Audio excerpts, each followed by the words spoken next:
Thank you, Mr. President. Mr. President, Mr. Secretary General, distinguished colleagues, I would like to begin by expressing my thanks for the special effort that each of you made to be here today.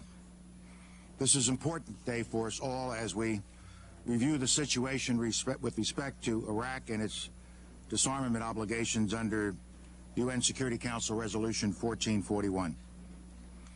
Last November 8th, this Council passed Resolution 1441 by a unanimous vote. The purpose of that resolution was to disarm Iraq of its weapons of mass destruction. Iraq had already been found guilty of material breach of its obligations, stretching back over 16 previous resolutions and 12 years.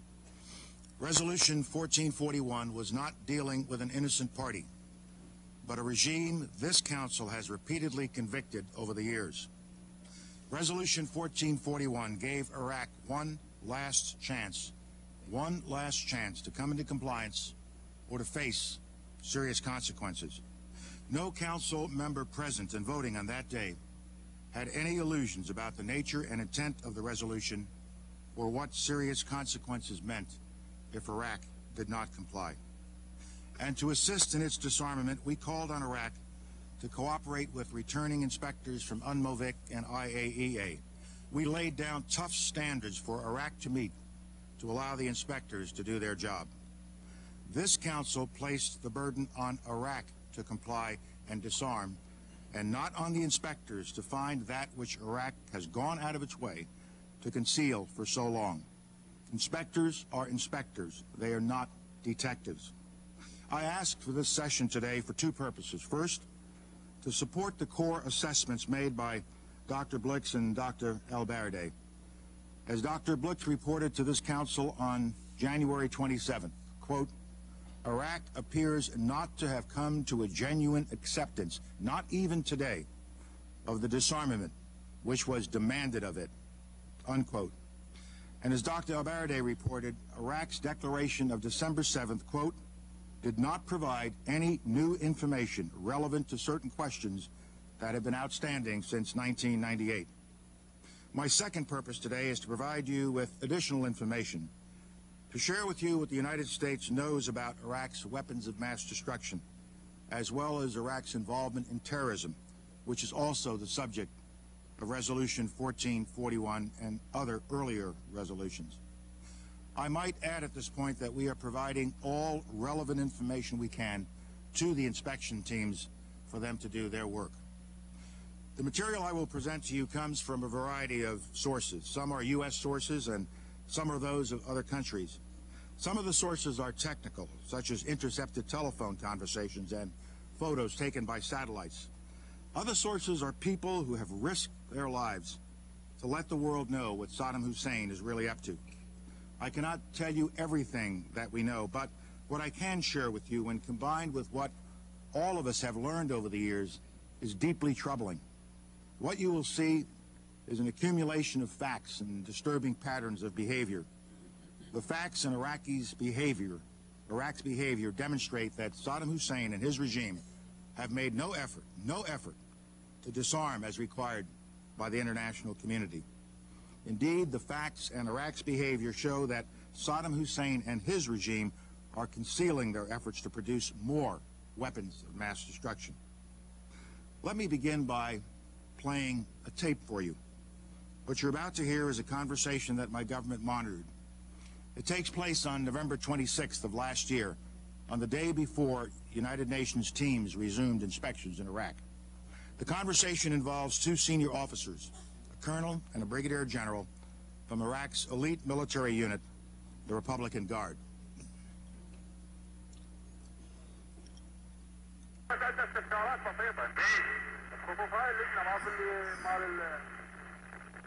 الجماعة يحجون ايه مال محمد البرادعي ايه عندنا هاي الحاجة المطورة شنو الجواب عليه هذا خاف واحد يشوفه وجه عندك واحد مطورة ما عندك مطورة بلا عندي واحدة يا اما مال شركة الكندي ها مال الكندي ايه ما جاني رحمة الصبح هو عندي ملاحظات اخاف الدوم بقيت فيه احنا خلينا ما كل شيء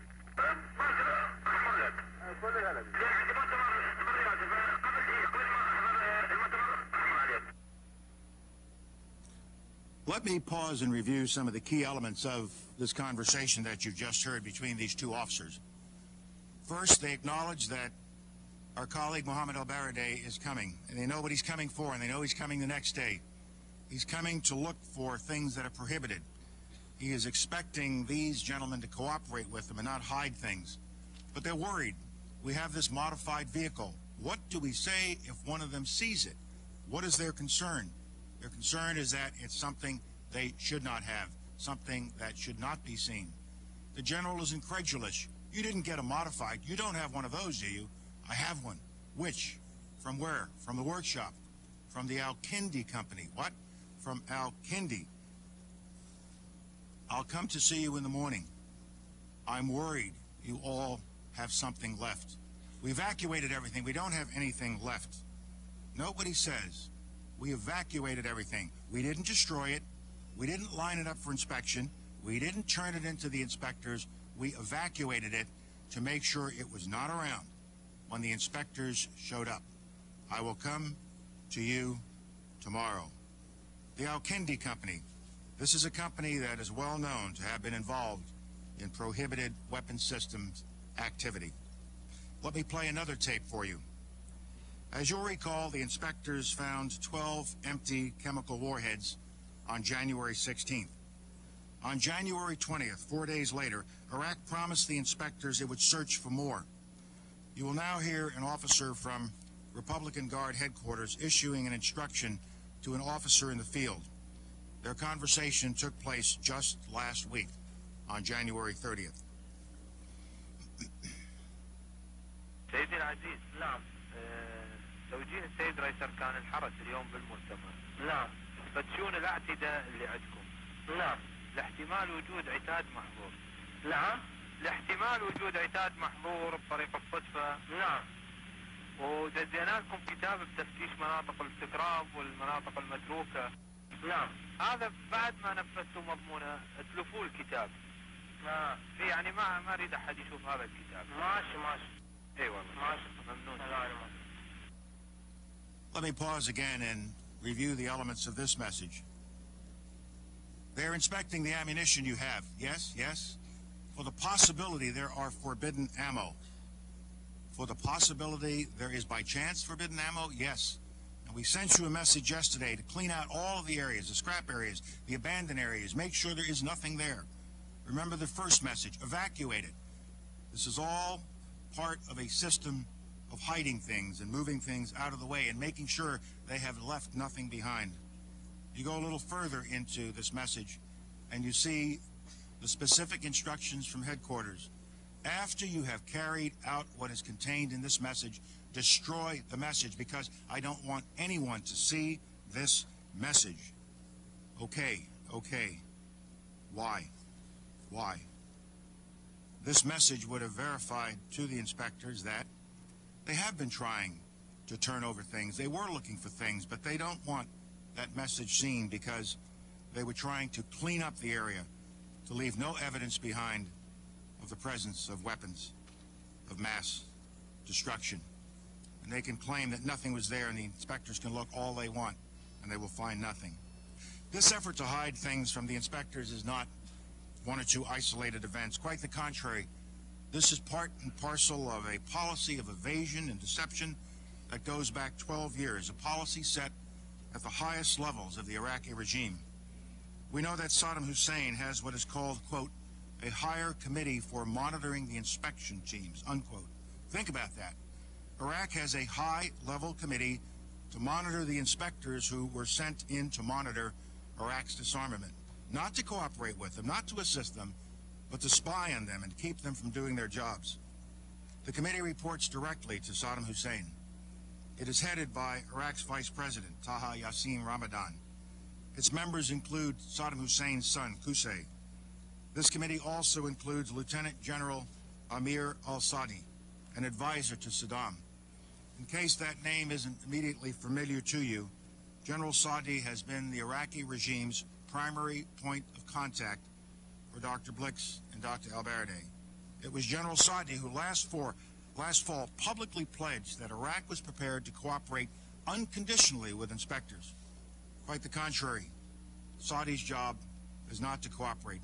It is to deceive, not to disarm, but to undermine the inspectors, not to support them, but to frustrate them and to make sure they learn nothing. We have learned a lot about the work of this special committee. We learned that just prior to the return of inspectors last November, the regime had decided to resume what we heard called, quote, the old game of cat and mouse, unquote. For example, let me focus on the now famous declaration that Iraq submitted to this council on December 7th. Iraq never had any intention of complying with this council's mandate. Instead, Iraq planned to use the declaration to overwhelm us and to overwhelm the inspectors with useless information about Iraq's permitted weapons so that we would not have time to pursue Iraq's prohibited weapons. Iraq's goal was to give us in this room, to give those of us on this council, the false impression that the inspection process was working. You saw the result. Dr. Blix pronounced the 12,200-page declaration rich in volume but poor in information and practically devoid of new evidence. Could any member of this council honestly rise in defense of this false declaration? Everything we have seen and heard indicates that instead of cooperating actively with the inspectors to ensure the success of their mission, Saddam Hussein and his regime are busy doing all they possibly can to ensure that inspectors succeed in finding absolutely nothing. My colleagues, every statement I make today is backed up by sources, solid sources. These are not assertions. What we're giving you are facts and conclusions based on solid intelligence. I will cite some examples, and these are from human sources. Orders were issued to Iraq's security organizations as well as to Saddam Hussein's own office to hide all correspondence with the Organization of Military Industrialization. This is the organization that oversees Iraq's weapons of mass destruction activities. Make sure there are no documents left which would connect you to the OMI. We know that Saddam's son Qusay ordered the removal of all prohibited weapons from Saddam's numerous palace complexes. We know that Iraqi government officials, members of the ruling Ba'ath Party, and scientists have hidden prohibited items in their homes. Other key files from military and scientific establishments have been placed in cars that are being driven around the countryside by Iraqi intelligence agents to avoid detection. Thanks to intelligence they were provided, the inspectors recently found dramatic confirmation of these reports. When they searched the home of an Iraqi nuclear scientist, they uncovered roughly 2,000 pages of documents. You see them here being brought out of the home and placed in UN hands. Some of the material is classified and related to Iraq's nuclear program. Tell me, answer me, are the inspectors to search the house of every government official, every Ba'ath Party member, and every scientist in the country to find the truth, to get the information they need to satisfy the demands of our council? Our sources tell us that in some cases, the hard drives of computers at Iraqi weapons facilities were replaced. Who took the hard drives? Where did they go? What's being hidden? Why? There's only one answer to the why: to deceive, to hide, to keep from the inspectors. Numerous human sources tell us that the Iraqis are moving not just documents and hard drives, but weapons of mass destruction to keep them from being found by inspectors. While we were here in this council chamber debating Resolution 1441 last fall, we know from sources that a missile brigade outside Baghdad was dispersing rocket launchers and warheads containing biological warfare agent to various locations, distributing them to various locations in western Iraq. Most of the launchers and warheads had been hidden in large groves of palm trees and were to be moved every 1 to 4 weeks to escape detection. We also have satellite photos that indicate that banned materials have recently been moved from a number of Iraqi weapons of mass destruction facilities. Let me say a word about satellite images before I show a couple. The photos that I am about to show you are sometimes hard for the average person to interpret, hard for me. The painstaking work of photo analysis takes experts with years and years of experience poring for hours and hours over light tables. But as I show you these images, I will try to capture and explain what they mean, what they indicate to our imagery specialists. Let's look at one. This one is about a weapons munition facility, a facility that holds ammunition at a place called Taji. This is one of about 65 such facilities in Iraq. We know that this one has housed chemical munitions. In fact, this is where the Iraqis recently came up with the additional 4 chemical weapon shells. Here you see 15 munitions bunkers in yellow and red outlines. The 4 that are in red squares represent active chemical munitions bunkers. How do I know that? How can I say that? Let me give you a closer look. Look at the image on the left. On the left is a close-up of one of the 4 chemical bunkers. The 2 arrows indicate the presence of sure signs that the bunkers are storing chemical munitions. The arrow at the top that says security points to a facility that is a signature item for this kind of bunker. Inside that facility are special guards and special equipment to monitor any leakage that might come out of the bunker. The truck you also see is a signature item. It's a decontamination vehicle in case something goes wrong. This is characteristic of those 4 bunkers. The special security facility and the decontamination vehicle will be in the area. If not at any one of them or one of the other, it is moving around those 4, and it moves as it needed to move as people are working in the different bunkers. Now look at the picture on the right. You are now looking at 2 of those sanitized bunkers. The signature vehicles are gone. The tents are gone. It's been cleaned up, and it was done on the 22nd of December as the UN inspection team is arriving, and you can see the inspection vehicles arriving in the lower portion of the picture on the right. The bunkers are clean when the inspectors get there. They found nothing. This sequence of events raises the worrisome suspicion that Iraq had been tipped off to the forthcoming inspections at Taji. As it did throughout the 1990s, we know that Iraq today is actively using its considerable intelligence capabilities to hide its illicit activities. From our sources, we know that inspectors are under constant surveillance by an army of Iraqi intelligence operatives. Iraq is relentlessly attempting to tap all of their communications, both voice and electronics. I would call my colleagues' attention to the fine paper that the United Kingdom distributed yesterday, which describes in exquisite detail Iraqi deception activities. In this next example, you will see the type of concealment activity Iraq has undertaken in response to the resumption of inspections. Indeed, in November 2002, just when the inspections were about to resume, this type of activity spiked. Here are 3 examples. At this ballistic missile site on November 10th, we saw a cargo truck preparing to move ballistic missile components. At this biological weapons-related facility on November 25th, just 2 days before inspections resumed, this truck caravan appeared, something we almost never see at this facility, and we monitor it carefully and regularly. At this ballistic missile facility, again, 2 days before inspections began, 5 large cargo trucks appeared, along with the truck-mounted crane to move missiles. We saw this kind of house cleaning at close to 30 sites. Days after this activity, the vehicles and the equipment that I've just highlighted disappear, and the site returns to patterns of normalcy. We don't know precisely what Iraq was moving, but the inspectors already knew about these sites, so Iraq knew that they would be coming. We must ask ourselves, why would Iraq suddenly move equipment of this nature before inspections if they were anxious to demonstrate what they had or did not have?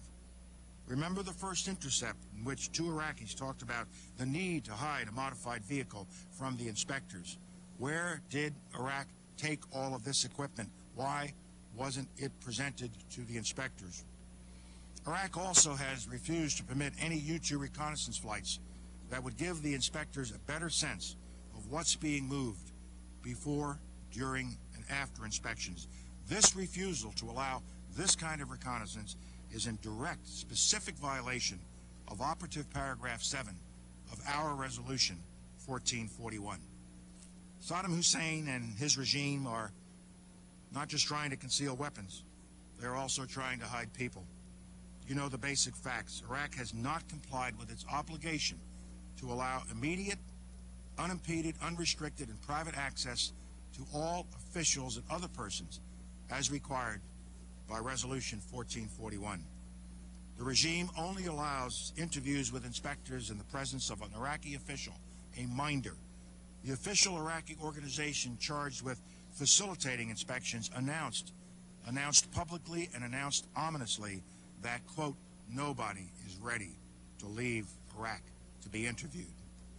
Iraqi Vice President Ramadan accused the inspectors of conducting espionage, a veiled threat that anyone cooperating with UN inspectors was committing treason. Iraq did not meet its obligations under 1441 to provide a comprehensive list of scientists associated with its weapons of mass destruction programs. Iraq's list was out of date and contained only about 500 names, despite the fact that UNSCOM had earlier put together a list of about 3,500 names. Let me just tell you what a number of human sources have told us.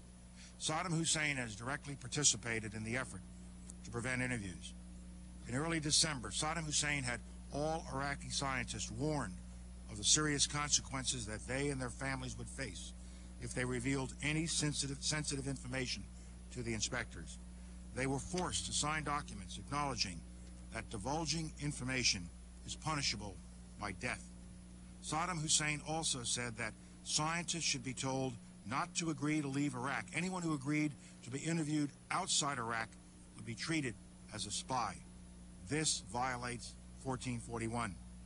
In mid-November, just before the inspectors returned, Iraqi experts were ordered to report to the headquarters of the Special Security Organization to receive counterintelligence training. The training focused on evasion methods, interrogation resistance techniques, and how to mislead inspectors. Ladies and gentlemen, these are not assertions. These are facts corroborated by many sources, some of them sources of the intelligence services of other countries. For example, in mid-December, weapons experts at one facility were replaced by Iraqi intelligence agents who were to deceive inspectors about the work that was being done there. On orders from Saddam Hussein, Iraqi officials issued a false death certificate for one scientist, and he was sent into hiding. In the middle of January, experts at one facility that was related to weapons of mass destruction, those experts had been ordered to stay home from work to avoid the inspectors. Workers from other Iraqi military facilities not engaged in illicit weapons projects were to replace the workers who've been sent home. A dozen experts have been placed under house arrest, not in their own houses, but as a group at one of Saddam Hussein's guest houses. It goes on and on and on. As the examples I have just presented show, the information and intelligence we have gathered point to an active and systematic effort on the part of the Iraqi regime to keep key materials and people from the inspectors in direct violation of Resolution 1441. The pattern is not just one of reluctant cooperation, nor is it merely a lack of cooperation. What we see is a deliberate campaign to prevent any meaningful inspection work. My colleagues, operative paragraph 4 of UN Resolution 1441, which we lingered over so long last fall, clearly states that false statements and omissions in the declaration and a failure by Iraq at any time to comply with and cooperate fully in the implementation of this resolution shall constitute, the facts speak for themselves, shall constitute a further material breach of its obligation. We wrote it this way to give Iraq an early test. To give Iraq an early test. Would they give an honest declaration, and would they early on indicate a willingness to cooperate with the inspectors It was designed to be an early test. They failed that test. By this standard, the standard of this operative paragraph, I believe that Iraq is now in further material breach of its obligations. I believe this conclusion is irrefutable and undeniable. Iraq has now placed itself in danger of the serious consequences called for in UN Resolution 1441. And this body places itself in danger of irrelevance if it allows Iraq to continue to defy its will without responding effectively and immediately. The issue before us is not how much time we are willing to give the inspectors to be frustrated by Iraqi obstruction, but how much longer are we willing to put up with Iraq's noncompliance before we, as a council, we as the United Nations say, enough, enough. The gravity of this moment is matched by the gravity of the threat that Iraq's weapons of mass destruction pose to the world.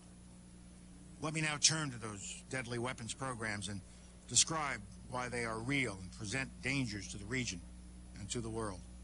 First, biological weapons. We have talked frequently here about biological weapons. By way of introduction and history, I think there are just 3 quick points I need to make. First, you will recall that it took UNSCOM 4 long and frustrating years to pry an admission out of Iraq that it had biological weapons. Second, when Iraq finally admitted having these weapons in 1995, the quantities were vast. Less than a teaspoon of dry anthrax, a little bit about this amount. This is just about the amount of a teaspoon. Less than a teaspoonful of dry anthrax in an envelope shut down the United States Senate in the fall of 2001. This forced several hundred people to undergo emergency medical treatment and killed 2 postal workers just from an amount just about this quantity that was inside of an envelope. Iraq declared 8,500 liters of anthrax, but UNSCOM estimates that Saddam Hussein could have produced 25,000 liters. If concentrated into this dry form, this amount would be enough to fill tens upon tens of thousands of teaspoons. And Saddam Hussein has not verifiably accounted for even 1 teaspoonful of this deadly material.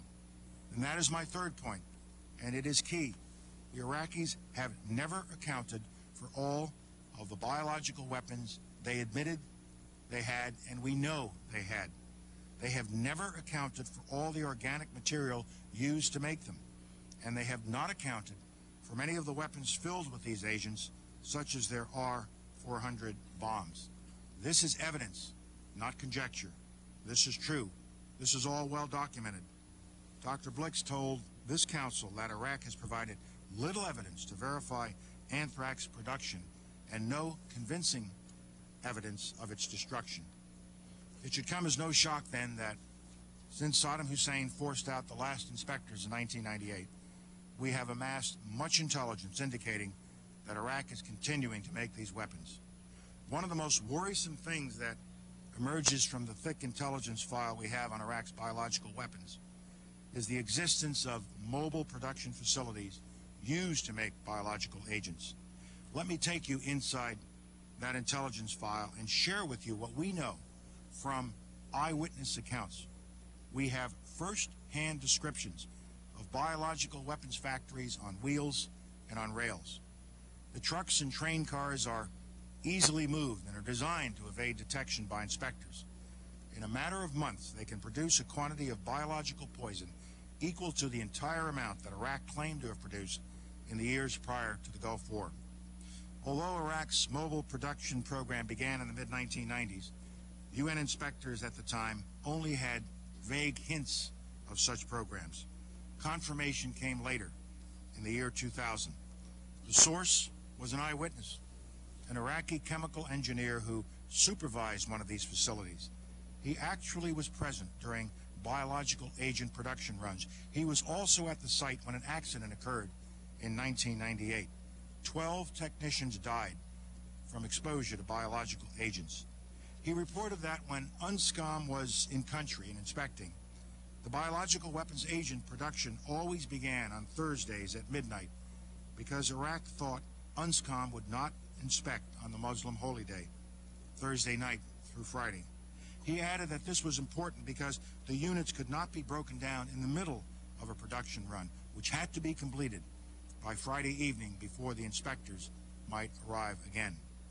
This defector is currently hiding in another country with a certain knowledge that Saddam Hussein will kill him if he finds him. His eyewitness account of these mobile production facilities has been corroborated by other sources. A second source, an Iraqi civil engineer in a position to know the details of the program, confirmed the existence of transportable facilities moving on trailers.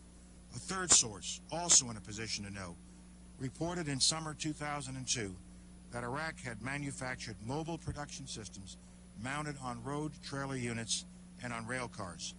Finally, a fourth source, an Iraqi major who defected, confirmed that Iraq has mobile biological research laboratories in addition to the production facilities I mentioned earlier. We have diagrammed what our sources reported about these mobile facilities. Here you see both truck and rail car mounted mobile factories. The description our sources gave us of the technical features required by such facilities are highly detailed and extremely accurate. As these drawings, based on their description, show, we know what the fermenters look like. We know what the tanks, pumps, compressors, and other parts look like. We know how they fit together. We know how they work. And we know a great deal about the platforms on which they are mounted.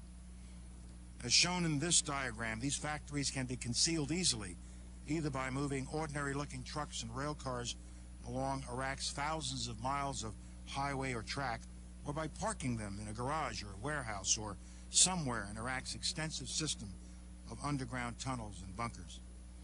We know that Iraq has at least 7 of these mobile biological agent factories. The truck-mounted ones have at least 2 or 3 trucks each. That means that the mobile production facilities are very few. Perhaps 18 trucks that we know of. There may be more, but perhaps 18 that we know of. Just imagine trying to find 18 trucks among the thousands and thousands of trucks that travel the roads of Iraq every single day. It took the inspectors 4 years to find out that Iraq was making biological agents. How long do you think it will take the inspectors to find even one of these 18 trucks without Iraq coming forward, as they are supposed to, with the information about these kinds of capabilities? Ladies and gentlemen, these are sophisticated facilities. For example, they can produce anthrax and botulinum toxin. In fact, they can produce enough dry biological agent in a single month to kill thousands upon thousands of people. And dry agent of this type is the most lethal form for human beings. By 1998, UN experts agreed that the Iraqis had perfected drying techniques for their biological weapons programs. Now, Iraq has incorporated this drying expertise into these mobile production facilities. We know from Iraq's past admissions that it has successfully weaponized not only anthrax, but also other biological agents, including botulinum toxin, aflatoxin, and ricin. But Iraq's research efforts did not stop there. Saddam Hussein has investigated dozens of biological agents, causing diseases such as gas gangrene, plague, typhus, tetanus, cholera, camelpox, and hemorrhagic fever. And he also has the wherewithal to develop smallpox. The Iraqi regime has also developed ways to disperse lethal biological agents widely, indiscriminately, into the water supply, into the air. For example, Iraq had a program to modify aerial fuel tanks for Mirage jets. This video of an Iraqi test flight obtained by UNSCOM some years ago shows an Iraqi F-1 Mirage jet aircraft. Note the spray coming from beneath the Mirage. That is 2,000 liters of simulated anthrax that a jet is spraying. In 1995, an Iraqi military officer, Mujahid Saleh Abdul Latif, told inspectors that Iraq intended the spray tanks to be mounted onto a MiG-21 that had been converted into an unmanned aerial vehicle, or a UAV. UAVs outfitted with spray tanks constitute an ideal method for launching a terrorist attack using biological weapons. Iraq admitted to producing 4 spray tanks, but to this day, it has provided no credible evidence that they were destroyed, evidence that was required by the international community. There can be no doubt that Saddam Hussein has biological weapons and the capability to rapidly produce more, many more. And he has the ability to dispense these lethal poisons and diseases in ways that can cause massive death and destruction. If biological weapons seem too terrible to contemplate, chemical weapons are equally chilling. UNMOVIC already laid out much of this, and it is documented for all of us to read in UNSCOM's 1999 report on the subject. Let me set the stage with 3 key points that all of us need to keep in mind. First, Saddam Hussein has used these horrific weapons on another country and on his own people. In fact, in the history of chemical warfare, no country has had more battlefield experience with chemical weapons since World War I than Saddam Hussein's Iraq. Second, as with biological weapons, Saddam Hussein has never accounted for vast amounts of chemical weaponry. 550 artillery shells with mustard, 30,000 empty munitions, and enough precursors to increase his stockpile to as much as 500 tons of chemical agents. If we consider just one category of missing weaponry, 6,500 bombs from the Iran-Iraq War, UNMOVIC says the amount of chemical agent in them would be on the order of 1,000 tons. These quantities of chemical weapons are now unaccounted for. Dr. Blick says, quipped that, quote, mustard gas is not marmalade. You are supposed to know what you did with it. We believe Saddam Hussein knows what he did with it, and he has not come clean with the international community. We have evidence these weapons existed. What we don't have is evidence from Iraq that they have been destroyed or where they are. That is what we are still waiting for. Third point, Iraq's record on chemical weapons is replete with lies. It took years for Iraq to finally admit that it had produced 4 tons of the deadly nerve agent VX. A single drop of VX on the skin will kill in minutes. 4 tons. The admission only came out after inspectors collected documentation as a result of the defection of Hussein Kamal, Saddam Hussein's late son-in-law. UNSCOM also gained forensic evidence that Iraq had produced VX and put it into weapons for delivery. Yet to this day, Iraq denies it had ever weaponized VX. And on January 27, UNMOVIC told this council that it has information that conflicts with the Iraqi account of its VX program.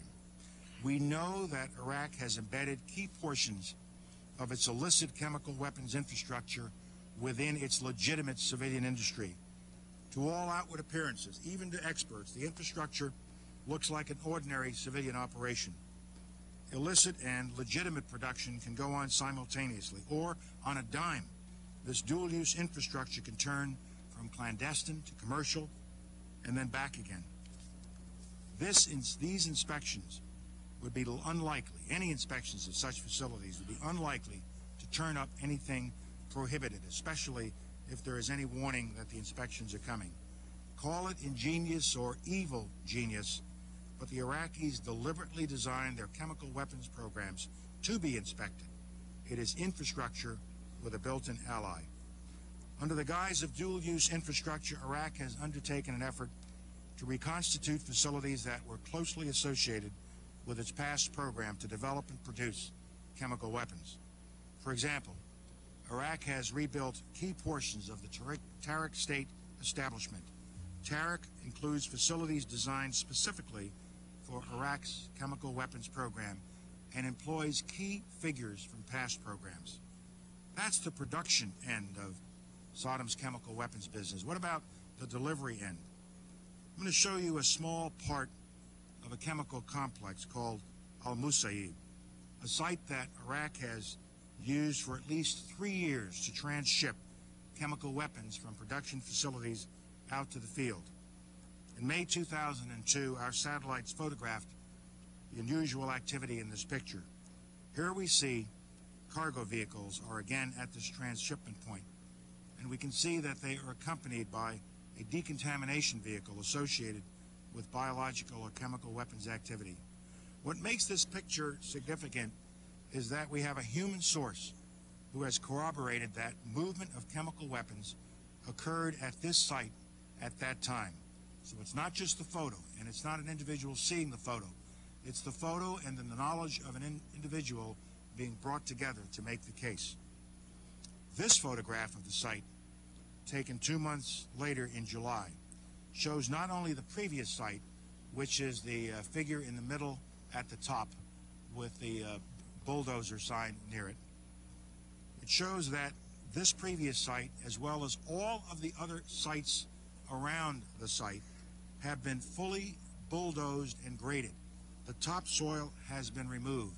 The Iraqis literally removed the crust of the earth from large portions of this site in order to conceal chemical weapons evidence that would be there from years of chemical weapons activity. To support its deadly biological and chemical weapons programs, Iraq procures needed items from around the world using an extensive clandestine network. What we know comes largely from intercepted communications and human sources who are in a position to know the facts.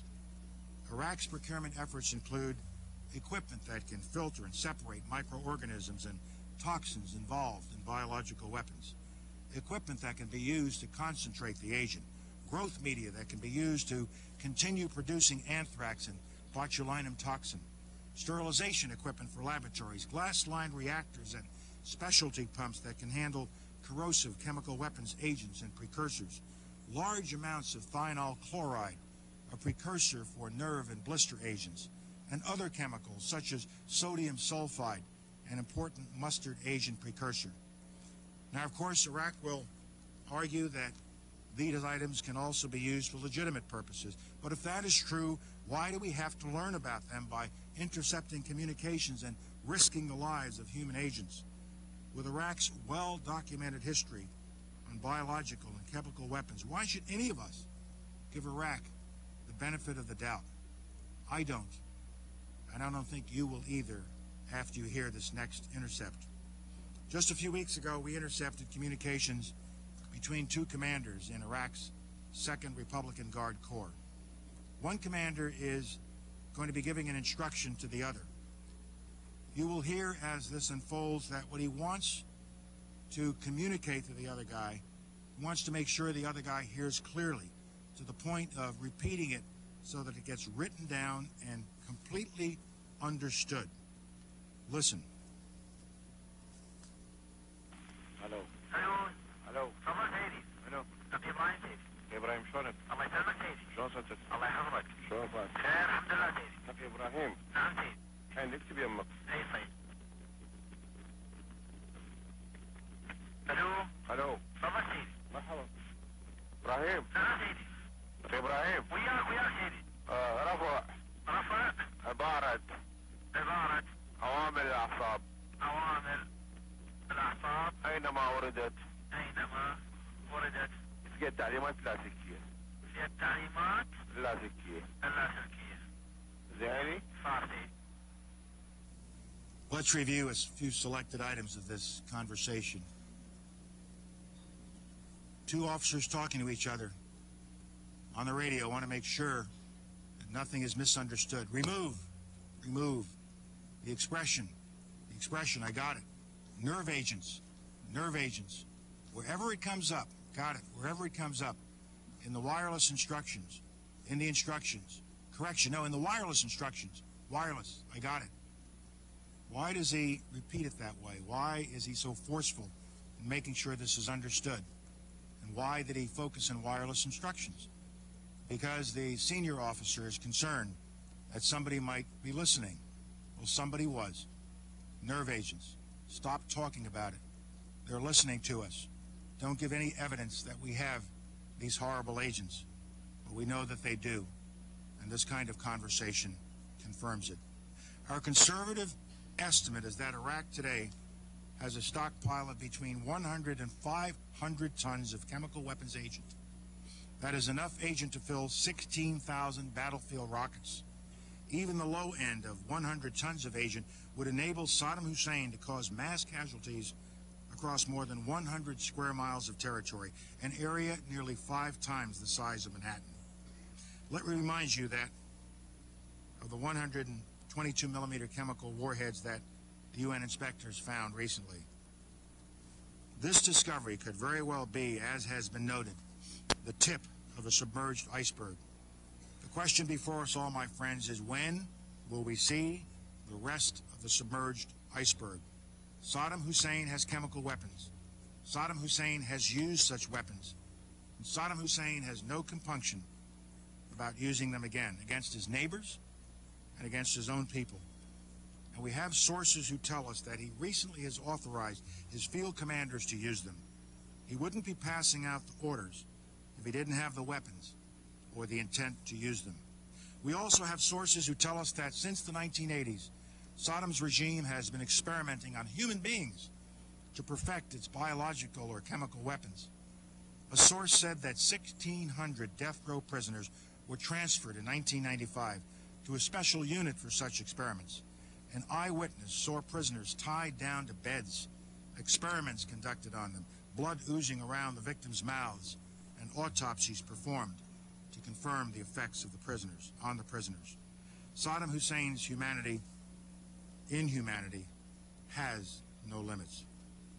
Let me turn now to nuclear weapons. We have no indication that Saddam Hussein has ever abandoned his nuclear weapons program. On the contrary, we have more than a decade of proof that he remains determined to acquire nuclear weapons. To fully appreciate the challenge that we face today, remember that in 1991, the inspectors searched Iraq's primary nuclear weapons facilities for the first time, and they found nothing to conclude that Iraq had a nuclear weapons program. But based on defector information in May of 1991, Saddam Hussein's lie was exposed. In truth, Saddam Hussein had a massive clandestine nuclear weapons program that covered several different techniques to enrich uranium, including electromagnetic isotope separation, gas centrifuge, and gas diffusion. We estimate that this illicit program cost the Iraqis several $billions. Nonetheless, Iraq continued to tell the IAEA that it had no nuclear weapons program. If Saddam had not been stopped, Iraq could have produced a nuclear bomb by 1993, years earlier than most worst-case assessments that had been made before the war. In 1995, as a result of another defector, we find out that after his invasion of Kuwait, Saddam Hussein had initiated a crash program to build a crude nuclear weapon in violation of Iraq's UN obligations. Saddam Hussein already possesses 2 out of the 3 key components needed to build a nuclear bomb. He has a cadre of nuclear scientists with the expertise, and he has a bomb design. Since 1998, his efforts to reconstitute his nuclear program have been focused on acquiring the 3rd and last component, sufficient fissile material to produce a nuclear explosion. To make the fissile material, he needs to develop an ability to enrich uranium. Saddam Hussein is determined to get his hands on a nuclear bomb. He is so determined that he has made repeated covert attempts to acquire high-specification aluminum tubes from 11 different countries, even after inspections resumed. These tubes are controlled by the Nuclear Suppliers Group precisely because they can be used as centrifuges for enriching uranium. By now, just about everyone has heard of these tubes, and we all know that there are differences of opinion. There is controversy about what these tubes are for. Most U.S. experts think they are intended to serve as rotors in centrifuges used to enrich uranium. Other experts and the Iraqis themselves argue that they are really to produce the rocket bodies for a conventional weapon, a multiple rocket launcher. Let me tell you what is not controversial about these tubes. First, all the experts who have analyzed the tubes in our possession agree that they can be adapted for centrifuge use. Second, Iraq had no business buying them for any purpose. They are banned for Iraq. I am no expert on centrifuge tubes, but just as an old Army trooper, I can tell you a couple of things. First, it strikes me as quite odd that these tubes are manufactured to a tolerance that far exceeds U.S. requirements for comparable rockets. Maybe the Iraqis just manufacture their conventional weapons to a higher standard than we do, but I don't think so. Second, we actually have examined tubes from several different batches that were seized clandestinely before they reached Baghdad. What we notice in these different batches is a progression to higher and higher levels of specification, including in the latest batch an anodized coating on extremely smooth inner and outer surfaces. Why would they continue refining the specifications? Why would they continue refining the specification? Go to all that trouble for something that, if it was a rocket, would soon be blown into shrapnel when it went off. The high-tolerance aluminum tubes are only part of the story. We also have intelligence from multiple sources that Iraq is attempting to acquire magnets and high-speed balancing machines. Both items can be used in a gas centrifuge program to enrich uranium. In 1999 and 2000, Iraqi officials negotiated with firms in Romania, India, Russia, and Slovenia for the purchase of a magnet production plant. Iraq wanted the plant to produce magnets weighing 20 to 30 grams.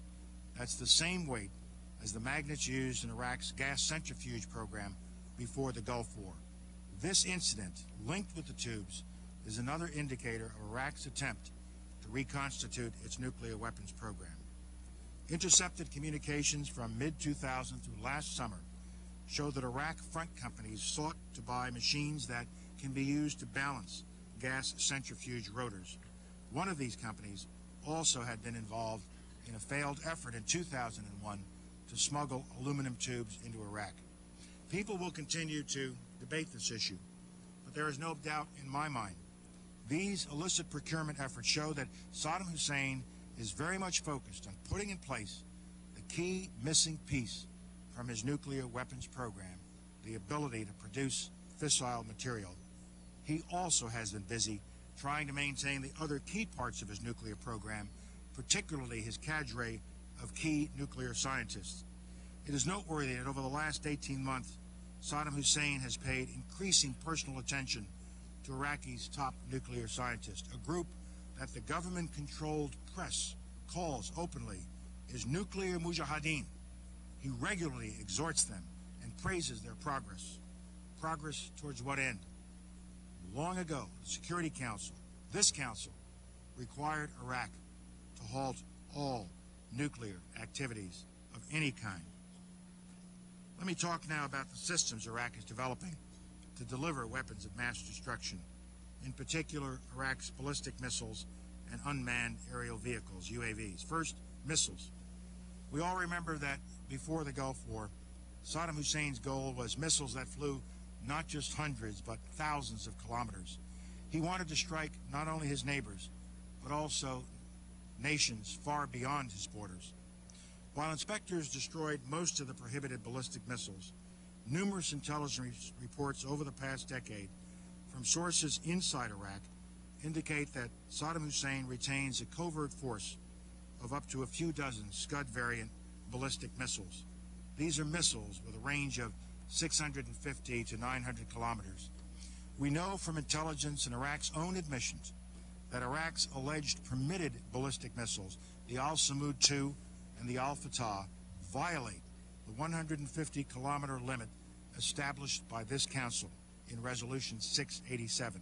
These are prohibited systems. UNMOVIC has also reported that Iraq has illegally imported 380 SA-2 rocket engines. These are likely for use in the Al-Samud II. Their import was illegal on 3 counts.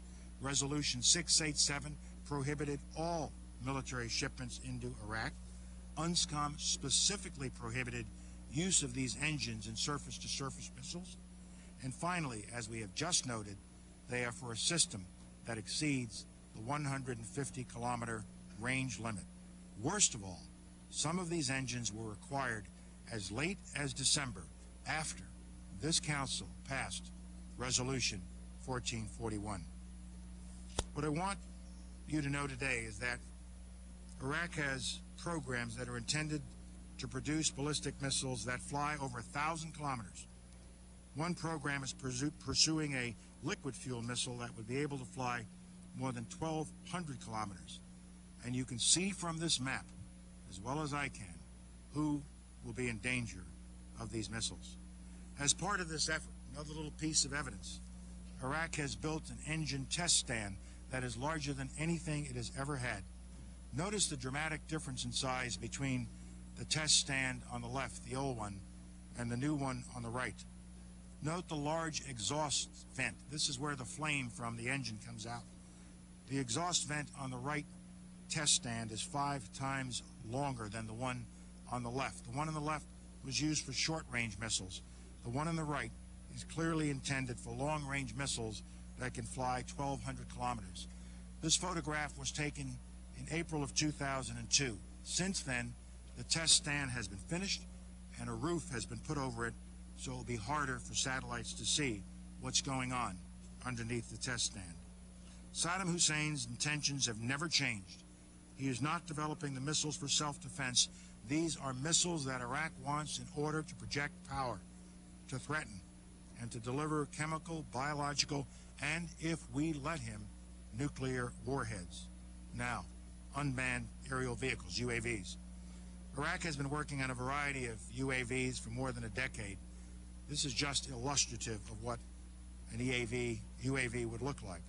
This effort has included attempts to modify for unmanned flight the MiG-21 and, with greater success, an aircraft called the L-29. However, Iraq is now concentrating not on these airplanes, but on developing and testing smaller UAVs such as this. UAVs are well suited for dispensing chemical and biological weapons. There is ample evidence that Iraq has dedicated much effort to developing and testing spray devices that can be adapted for UAVs. And in the little that Saddam Hussein told us about UAVs, he has not told the truth. One of these lies is graphically and indisputably demonstrated by intelligence we collected on June 27th last year. According to Iraq's December 7th declaration, its UAVs have a range of only 80 kilometers. But we detected one of Iraq's newest UAVs in a test flight that went 500 kilometers nonstop on autopilot in the racetrack pattern depicted here. Not only is this test well in excess of the 150 kilometers that the United States permits, the test was left out of Iraq's December 7th declaration.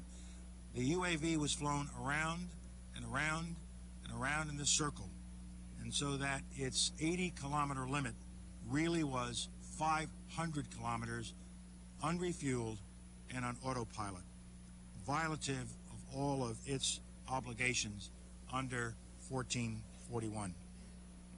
The linkages over the past 10 years between Iraq's UAV program and biological and chemical warfare agents are of deep concern to us. Iraq could use these small UAVs, which have a wingspan of only a few meters, to deliver biological agents to its neighbors or if transported to other countries, including the United States. My friends, the information I have presented to you about these terrible weapons and about Iraq's continued flaunting of its obligations under Security Council Resolution 1441 links to a subject I now want to spend a little bit of time on, and that has to do with terrorism. Our concern is not just about these illicit weapons, it's the way that these illicit weapons can be connected to terrorists and terrorist organizations that have no compunction about using such devices against innocent people around the world. Iraq and terrorism go back decades. Baghdad trains Palestine Liberation Front members in small arms and explosives. Saddam uses the Arab Liberation Front to funnel money to the families of Palestinian suicide bombers in order to prolong the Intifada. And it's no secret that Saddam's own intelligence service was involved in dozens of attacks or attempted assassinations in the 1990s. But what I want to bring to your attention today is the potentially much more sinister nexus between Iraq and the Al-Qaeda terrorist network, a nexus that combines classic terrorist organizations and modern methods of murder. Iraq today harbors a deadly terrorist network headed by Abu Musab al-Zarqawi, an associate and collaborator of Osama bin Laden and his Al-Qaeda lieutenants. Zarqawi, a Palestinian born in Jordan, fought in the Afghan war more than a decade ago. Returning to Afghanistan in 2000, he oversaw a terrorist training camp. One of his specialties, and one of the specialties of this camp, is poisons.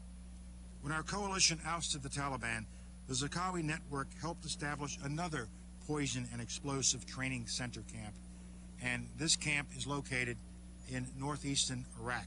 You see a picture of this camp. The network is teaching its operatives how to produce ricin and other poisons. Let me remind you how ricin works. Less than a pinch. Imagine a pinch of salt. Less than a pinch of ricin.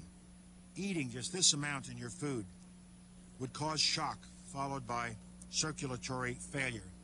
Death comes within 72 hours, and there is no antidote. There is no cure. It is fatal. Those helping to run this camp are Zarqawi lieutenants operating in northern Kurdish areas outside Saddam Hussein's controlled Iraq. But Baghdad has an agent in the most senior levels of the radical organization Ansar al-Islam that controls this corner of Iraq. In 2000, this agent offered al-Qaeda safe haven in the region. After we swept al-Qaeda from Afghanistan, some of its members accepted this safe haven. They remain there today. Zarqawi's activities are not confined to this small corner of northeast Iraq. He traveled to Baghdad in May 2002 for medical treatment, staying in the capital of Iraq for 2 months while he recuperated to fight another day. During this stay, nearly 24 extremists converged on Baghdad and established a base of operations there. These al-Qaeda affiliates based in Baghdad now coordinate the movement of people, money, and supplies into and throughout Iraq for his network, and they've now been operating freely in the capital for more than 8 months. Iraqi officials deny accusations of ties with al-Qaeda. These denials are simply not credible. Last year, an al-Qaeda associate bragged that the situation in Iraq was, quote, good, that Baghdad could be transited quickly. We know these affiliates are connected to Zarqawi because they remain, even today, in regular contact with his direct subordinates, including the poison cell plotters. And they are involved in moving more than money and materiel. Last year, 2 suspected al-Qaeda operatives were arrested crossing from Iraq into Saudi Arabia. They were linked to associates of the Baghdad cell, and one of them received training in Afghanistan on how to use cyanide. From his terrorist network in Iraq, Zarqawi can direct his network in the Middle East and beyond. We in the United States, all of us, the State Department, from the Agency for International Development, we all lost a dear friend with the cold-blooded murder of Mr. Lawrence Foley in Amman, Jordan, last October. A despicable act was committed that day, the assassination of an individual whose sole mission was to assist the people of Jordan. The captured assassin says his cell received money and weapons from Zarqawi for that murder. After the attack, an associate of the assassin left Jordan to go to Iraq to obtain weapons and explosives for further operations. Iraqi officials protest that they are not aware of the whereabouts of Zarqawi or of any of his associates. Again, these protests are not credible. We know of Zarqawi's activities in Baghdad. I described them earlier, and now let me add one other fact. We asked a friendly security service to approach Baghdad about extraditing Zarqawi and providing information about him and his close associates. This service contacted Iraqi officials twice, and we passed details that should have made it easy to find Zarqawi. The network remains in Baghdad. Zarqawi still remains at large to come and go. As my colleagues around this table and as the citizens they represent in Europe know, Zarqawi's terrorism is not confined to the Middle East. Zarqawi and his network have plotted terrorist actions against countries including France, Britain, Spain, Italy, Germany, and Russia. According to detainees, Abu Atiyah, who graduated from Zarqawi's terrorist camp in Afghanistan, tasked at least 9 North African extremists in 2001 to travel to Europe to conduct poison and explosive attacks. Since last year, members of this network have been apprehended in France, Britain, Spain, and Italy. By our last count, 116 operatives connected to this global web have been arrested. The chart you are seeing shows the network in Europe. We know about this European network, and we know about its links to Zarqawi because the detainee who provided the information about the targets also provided the names of members of the network. 3 of those he identified by name were arrested in France last December. In the apartments of the terrorists, authorities found circuits for explosive devices and a list of ingredients to make toxins. The detainee who helped piece this together says the plot also targeted Britain. Later evidence again proved him right. When the British unearthed a cell there just last month, one British police officer was murdered during the disruption of the cell. We also know that Zarqawi's colleagues have been active in the Pankisi Gorge, Georgia, and in Chechnya, Russia. The plotting to which they are linked is not mere chatter. Members of Zarqawi's network say their goal was to kill Russians with toxins. We are not surprised that Iraq is harboring Zarqawi and his subordinates. This understanding builds on decades-long experience with respect to ties between Iraq and al-Qaeda. Going back to the early and mid-1990s, when bin Laden was based in Sudan, an al-Qaeda source tells us that Saddam and bin Laden reached an understanding that al-Qaeda would no longer support activities against Baghdad. Early al-Qaeda ties were forged by secret high-level intelligence service contacts with al-Qaeda, secret Iraqi intelligence high-level contacts with al-Qaeda. We know members of both organizations met repeatedly and have met at least 8 times at very senior levels since the early 1990s. In 1996, the Foreign Security Service tells us that bin Laden met with a senior Iraqi intelligence official in Khartoum and later met the director of the Iraqi intelligence service. Saddam became more interested as he saw al-Qaeda's appalling attacks. A detained al-Qaeda member tells us that Saddam was more willing to assist al-Qaeda after the 1998 bombings of our embassies in Kenya and Tanzania. Saddam was also impressed by al-Qaeda's attacks on the USS Cole in Yemen in October 2000. Iraqis continued to visit bin Laden in his new home in Afghanistan. A senior defector, one of Saddam's former intelligence chiefs in Europe, says Saddam sent his agents to Afghanistan sometime in the mid-1990s to provide training to al-Qaeda members on document forgery. From the late 1990s until 2001, the Iraqi embassy in Pakistan played the role of liaison to the al-Qaeda organization. Some believe, some claim these contacts do not amount to much. They say Saddam Hussein's secular tyranny and al-Qaeda's religious tyranny do not mix. I am not comforted by this thought.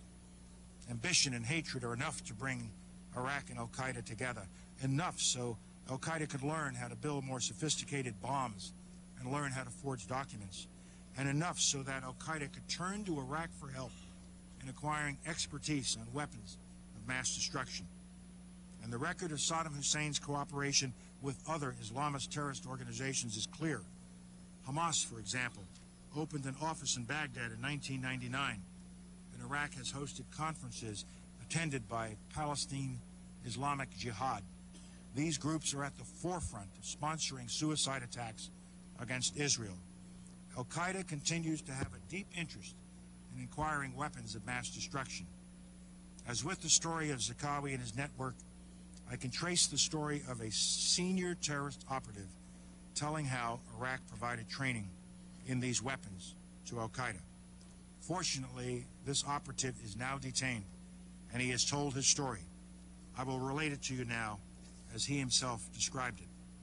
This senior al-Qaeda terrorist was responsible for one of al-Qaeda's training camps in Afghanistan, His information comes firsthand from his personal involvement at senior levels of al-Qaeda.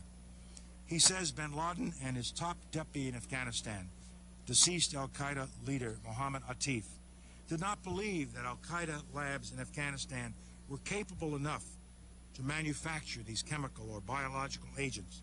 They needed to go somewhere else. They had to look outside of Afghanistan for help.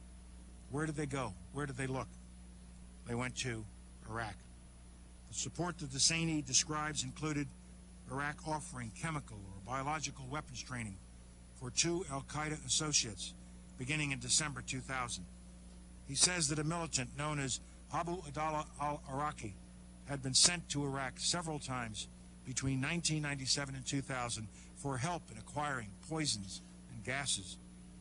Abdullah al-Iraqi characterized the relationship he forged with Iraqi officials as successful. As I said at the outset, none of this should come as a surprise to any of us. Terrorism has been a tool used by Saddam for decades. Saddam was a supporter of terrorism long before these terrorist networks had a name. And this support continues. The nexus of poisons and terror is new. The nexus of Iraq and terror is old. The combination is lethal. With this track record, Iraqi denials of supporting terrorism take their place alongside the other Iraqi denials of weapons of mass destruction. It is all a web of lies. When we confront a regime that harbors ambitions for regional domination, hides weapons of mass destruction, and provides haven and active support for terrorists, we are not confronting the past. We are confronting the present. And unless we act, we are confronting an even more frightening future. My friends, this has been a long and a detailed presentation, and I thank you for your patience, but there is one more subject that I would like to touch on briefly, and it should be a subject of deep and continuing concern to this Council: Saddam Hussein's violations of human rights. Underlying all that I have said, underlying all the facts and the patterns of behavior that I have identified, is Saddam Hussein's contempt for the will of this Council, his contempt for the truth, and most damning of all, his utter contempt for human life. Saddam Hussein's use of mustard and nerve gas against the Kurds in 1988 was one of the 20th century's most horrible atrocities. 5,000 men, women, and children died. His campaign against the Kurds from 1987 to 89 included mass summary executions, disappearances, arbitrary jailing, ethnic cleansing, and the destruction of some 2,000 villages. He has also conducted ethnic cleansing against the Shia Iraqis and the Marsh Arabs, whose culture has flourished for more than a millennium. Saddam Hussein's police state ruthlessly eliminates anyone who dares to dissent. Iraq has more forced disappearance cases than any other country. Tens of thousands of people were reported missing in the past decade. Nothing points more clearly to Saddam Hussein's dangerous intentions and the threat he poses to all of us than his calculated cruelty to his own citizens and to his neighbors. Clearly, Saddam Hussein and his regime will stop at nothing until something stops him. For more than 20 years, by word and by deed, Saddam Hussein has pursued his ambition to dominate Iraq and the broader Middle East using the only means he knows: intimidation, coercion, and annihilation of all those who might stand in his way. For Saddam Hussein, possession of the world's most deadly weapons is the ultimate trump card, the one he must hold to fulfill his ambition. We know that Saddam Hussein is determined to keep his weapons of mass destruction. He's determined to make more. Given Saddam Hussein's history of aggression, given what we know of his grandiose plans, given what we know of his terrorist associations, and given his determination to exact revenge on those who oppose him, should we take the risk that he will not someday use these weapons at a time, in a place, and in a manner of his choosing, at a time when the world is in a much weaker position to respond? The United States will not and cannot run that risk to the American people. Leaving Saddam Hussein in possession of weapons of mass destruction for a few more months or years is not an option, not in a post-September 11th world. My colleagues, over 3 months ago, this Council recognized that Iraq continued to pose a threat to international peace and security, and that Iraq had been and remained in material breach of its disarmament obligations. Today, Iraq still poses a threat, and Iraq still remains in material breach. Indeed, by its failure to seize on its one last opportunity to come clean and disarm, Iraq has put itself in deeper material breach and closer to the day when it will face serious consequences for its continued defiance of this Council. My colleagues, we have an obligation to our citizens. We have an obligation to this body to see that our resolutions are complied with. We wrote 1441 not in order to go to war. We wrote 1441 to try to preserve the peace. We wrote 1441 to give Iraq one last chance. Iraq is not so far taking that one last chance. We must not shrink from whatever is ahead of us. We must not fail in our duty and our responsibility to the citizens of the countries that are represented by this body. Thank you, Mr. President.